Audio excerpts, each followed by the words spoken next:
Good morning, I'm Heather Brown, and this is CBSN Minnesota Mornings Update. Grab that coffee. Let's get you up to speed on the news and the weather for this morning. It's going to be kind of a rainy day on and off. Katie Steiner tells us going to be a little on the cooler side. Lots of clouds, rain popping all the way throughout the state, including here in the metro. So just keep that raincoat or that umbrella handy today. We do start with some breaking news in Brooklyn Center. There has been another police shooting. This time, a man was shot by a police officer during a traffic stop and later died. We are expecting an update from Brooklyn Center police officials and the mayor at 11 a.m. But here's what we know right now. That man, 20-year-old Dante Wright, Brooklyn Center police say that officers pulled him over for a traffic violation and then found he had an outstanding warrant. Police say that when he tried to get back into his car, an officer shot him. Wright crashed several blocks away and died. Now, his death sparked a night of chaos and destruction in the city and surrounding areas. Our cameras caught some of the looting happening in the Shingle Creek Crossing shopping center. Public safety officials say that at least 20 businesses were broken into. That included Family Dollar, Verizon, TJ Maxx, Walmart, and a gas station. The looting did spread to South Minneapolis in the early morning hours, hitting some of those areas that were damaged less than a year ago after George Floyd died. We saw several stores broken into again, as well as a heavy law enforcement presence. Local community members also stepped up their guard to protect their neighborhoods. We also heard from Dante Wright's mother, who says that he had just called her asking about the car insurance, and when the police told him to put the phone away. And I heard the police officer say, "Dante, don't run," and then the other officer said, "Put the phone down," and hung it up. And then a minute later, I called and his girlfriend answered, which was the passenger in the car, and said that he'd been shot, and she put it on the driver's side, and my son was laying there lifeless. Authorities say that officers did try to save Dante, but he died at the scene. Now, all of this happening just miles away from the Derek Chauvin trial. The overnight unrest has launched Operation Safety Net into Phase 3. That's earlier than had been planned. Now, in the early morning hours, state law enforcement leaders say that they have activated everyone that they can to stand guard around the Twin Cities area. This was originally the plan for when closing arguments and jury deliberation happened during the Shovin trial. But as the unrest spilled into Minneapolis, officials decided that the extra enforcement was needed now and not later. You will see a robust assortment of National Guard, state and local police departments working together over the next 2 or 3 days as we once again prepare for the trial, and also are prepared for any other and any further civil unrest that may come from the Brooklyn Center officer-involved shooting.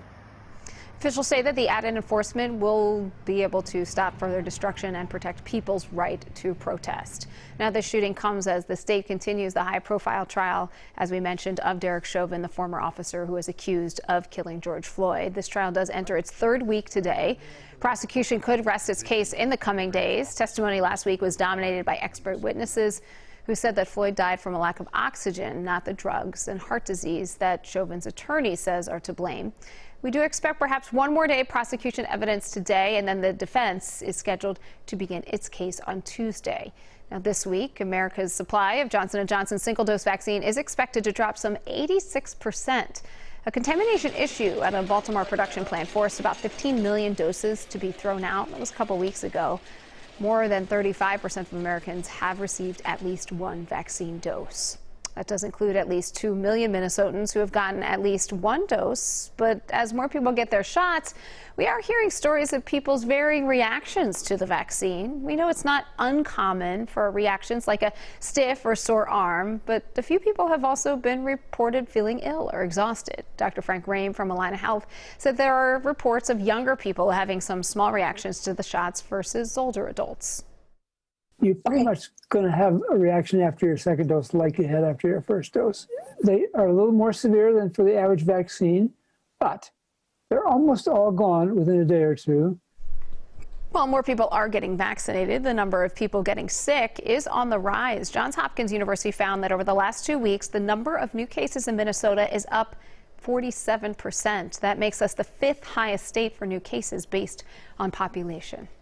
One of the biggest names in sports is coming to the Minnesota Timberwolves and Lynx, and not as a player, but as an owner. Former baseball star Alex Rodriguez and e-commerce mogul Mark Lowry are buying the team. They're planning to buy the team. It's a $1.5 billion deal.